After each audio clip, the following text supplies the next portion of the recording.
Здравейте, приятели! Аз съм Атанас Танасов. В това видео, което записвам в момента, искам да ви спомена за мрежовен маркетинг, за това, че много хора не го разбират и не осъзнават какво означава всъщност мрежов маркетинг и как това е бизнесът на 21 век и все повече и повече хора започват да навлизат в него. За начало искам да уточня какво означава понятието маркетинг. Според последните определения от 2017 година на American Marketing Association, маркетинг е дейност, реализирана чрез определен набор от институции и процеси за създаване и комуникиране на доставка и обмен на предложения, които имат стойност за потребители, клиенти и партньори, и като цялото това общество. Малко научно звучи, но това е. Тук не говорим просто за продажба на стоки или услуги, произведени или измислени от някой производител или изпълнител.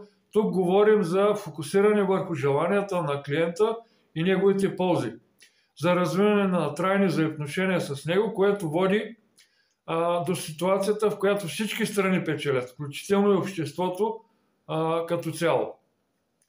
На фона на това разбиране, нека чрез една класическа история да ви покажа какво е маркетинга на споделянето и как работи всъщност той. Представете си, че сте открили на пазара място, където, да речем, продават най-прекрасните, сочни, ароматни, едри ягоди. С техния вълшебен вкус, които някога сте опитвали. При това на чудесна цена. За тези, които не са фенове на ягодите, може да си представите, че сте открили място, предлагащо невероятно ястие, или пък книга, или пък филм, някакво представление, преживяване и тем подобни.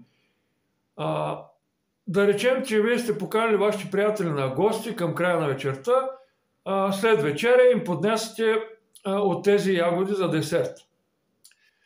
Вашите приятели са, меко казани, във възторг и много искат да научат откъде сте закупили тези ягоди. Разбира се, че вие ще им споделите и то с гордост, че сте ги намерили на едно място от пазара и те какво ще направят? На другия ден отиват на същия пазар и се купуват същите ягоди. И те стават много доволни и щастливи. По този начин те споделят тази информация с своите други приятели.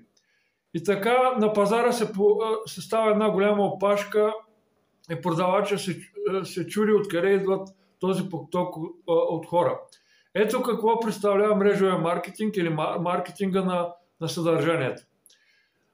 Но тук има нещо много интересно. Продавачът на ягоди спечели ли от това, че вие сте споделили на вашите приятели? Че вие на вечеря им дадахте от тези ягоди, че сте им казали за тях? Отговорът на всички тези въпроси е да.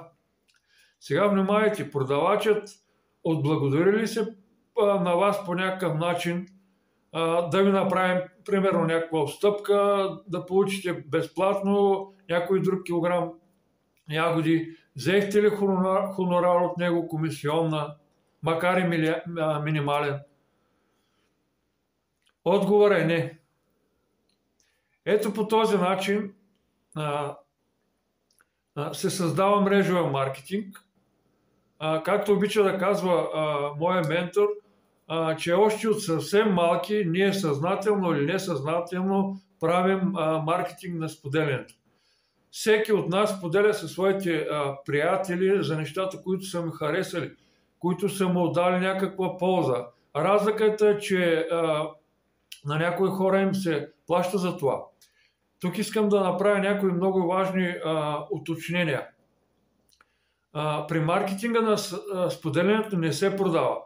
Тук се споделя. Споделя се дадена информация. Сега няма значение, дали ще е продукт или нещо друго. Това означава, че вие да разделите нещо, което притежавате с някой, за когото ви е грижа и който също има нужда от това нещо. По този начин вие не оставате длъжни към него. След което, ако искате, може да повторите процеса с приятелите на вашите приятели и така нататък, той да стане безкрайен. Разбира се, че ако те имат желание да го правят, същото могат да го правят и като вас. Това е един процес, който е много безкрайен. Точно на този принцип е изградена и системата за мрежовия маркетинг или маркетинга на споделянето. Когато един човек ползва даден продукт и е доволен от него, той с радост и гордост споделя на своите приятели и познати. Като заключение мога да кажа, затова помагайте на хората около вас, споделяйте хубавото, което ви се е случило в живота, бъдете истински майстори в системата на маркетинга на споделянето или в мрежовия маркетинг. Казвам ви, удовлетворението за всички страни е гарантирано.